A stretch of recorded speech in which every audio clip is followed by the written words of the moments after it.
সরকারি চাকরি করে, আইটি ফাইল করে, জিএসটি ফাইল করে, 3-4 তলা বড় বাড়িতে থেকে, দামি গাড়িতে থাকার পরেও কেউ অন্নপূর্ণা ভাণ্ডারের টাকাটা পায়।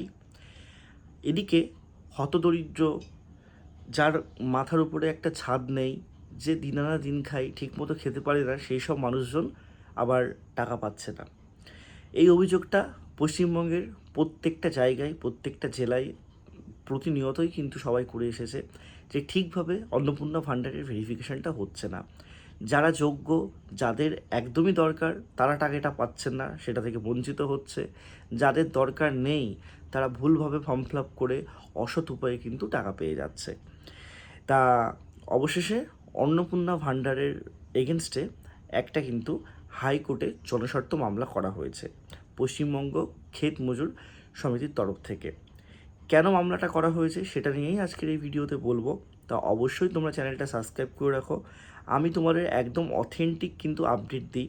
তা তোমরা চ্যানেলটা সাবস্ক্রাইব করে পাশের বেল আইকনটি ক্লিক করে রাখো। ভিডিওটি ভালো লাগলে ভিডিওটি লাইক করো এবং প্রচুর পরিমাণে শেয়ার করো। আমি এই ভিডিওর টার্গেট রাখছি লাইকের 500টা, তো তোমরা প্লিজ করে দিও।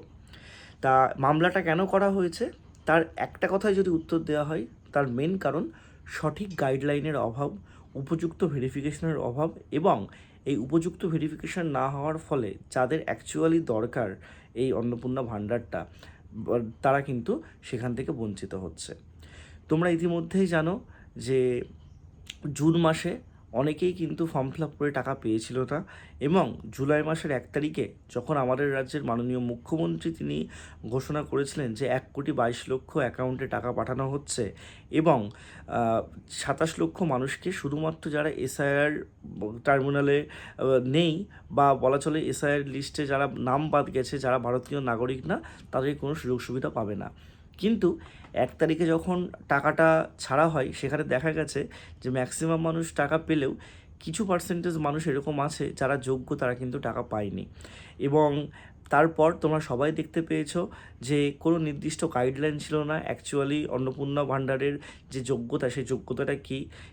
সবাই প্রথম থেকেই কিন্তু একটা কথাই বলছিল, সেটা আমাদের মাননীয় মুখ্যমন্ত্রী হোক বা অন্যান্য সবাই, যে ভারতের নাগরিক হতে হবে অবশ্যই, এসআইআরের নাম বাদ না গেলেই হবে, এবং সরকারি চাকরি যদি না করে, সে যদি ট্যাক্স ফাইল না করে, বা সে যদি আইটিআর ফাইল না করে, তাহলে কিন্তু সে টাকা পাবে।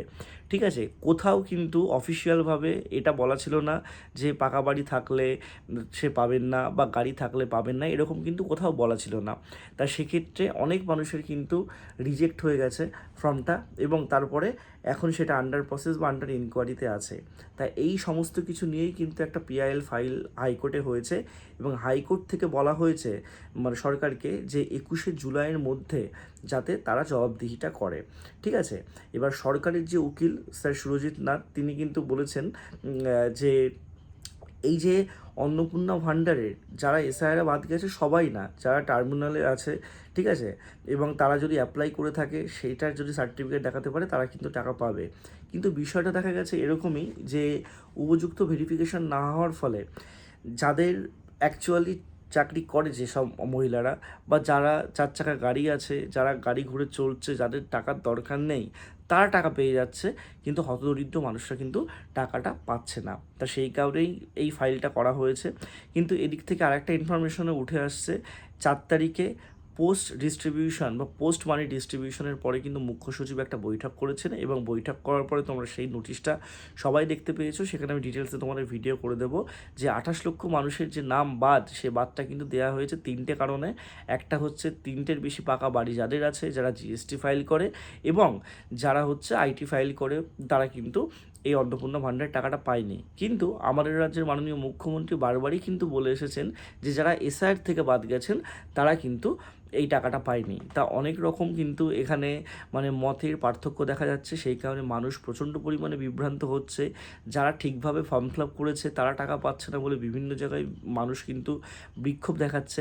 তা বিষয়টা হচ্ছে, অনেক মহিলারা চিন্তিত হয়ে গেছেন যে এই যে পিআইএল ফাইল হয়েছে, সেই কারণে কি পুরো টাকাটা আটকে যাবে, বিষয়টা এরকম না।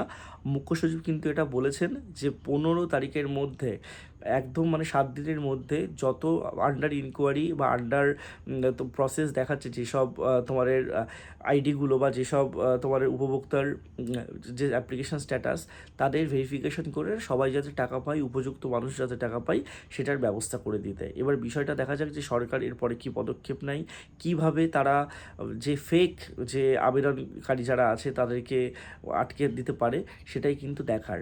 তা আপনারা কেউ চিন্তা করবেন না, আপনারা অবশ্যই টাকা পাবেন। যারা এখনও টাকা পাননি আপনারা কিন্তু টাকা পাবেন। কিন্তু প্রশ্ন হচ্ছে এটাই যে যারা ভুলভাবে ফর্ম ফিল আপ করে টাকাটা পেয়ে গেল, যারা জুন মাসেও টাকা পেয়ে গেছে, তাহলে তাদের কি হবে? তাহলে তাদের যদি কিছু না হয় তাহলে আগের আর পরের তো পার্থক্য কোনো কিছু থাকলো না। ব্যাপারটা হচ্ছে এটাই। তা বিষয়টা হচ্ছে পরবর্তী আপডেট পাওয়ার জন্য আমার চ্যানেলটা অবশ্যই আপনারা সাবস্ক্রাইব করে রাখুন এবং আপনাদের যে মূল্যবান মতামত সেটা অবশ্যই আমাকে জানান। যে আপনারা শুধু এইটাই আমার ভিডিওর কমেন্ট বক্সে বলুন যে আপনাদের ওখানে কি ঠিকঠাকভাবে ভেরিফিকেশান হচ্ছে নাকি আদৌ ভেরিফিকেশান হচ্ছে না। ধন্যবাদ।